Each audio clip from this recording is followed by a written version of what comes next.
वसई किल्ल्यात बिबट्या घुसून 4 दिवस झाले, अद्यापही वन विभागाला यश आलं नाही। त्याला पकडण्यासाठी वन विभाग शर्थीचे प्रयत्न करत आहे, परंतु अद्यापही पिंजरे जे आहे वसई किल्ल्याला लागलेले नाही।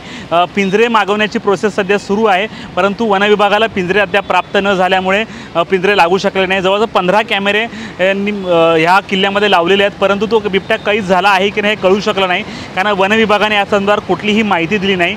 तर दुसरीकडे अनेक लोकांनी या बिबट्याला पाहिलेलं आहे। आज दुपारी सुद्धा 3च्या सुमारास किल्ल्याच्या आतील भागात जी जिने आहेत त्या जिन्याच्या ठिकाणी या बिबट्याला लोकांनी पाहिलं आणि या बिबट्याचा आवाज देखील अनेकांनी ऐकला होता। लोकांना जाण्यासाठी मज्जाव केला जातोय।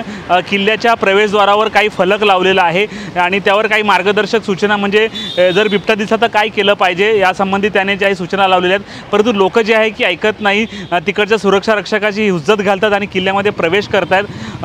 वन विभागाने सांगितलं की तुम्हाला जर बिबट्या दिसला तर तुमच्या मोबाईलवर मोठ्या आवाजात संगीत चालू करा किंवा तुमच्याकडे रात्रीच्या अंधारात एखादी टॉर्च ठेवा की जेणेकरून त्याच्या अंगावर तुम्ही टॉर्चमध्ये तुमच्या तो अंगावर येणार नाही।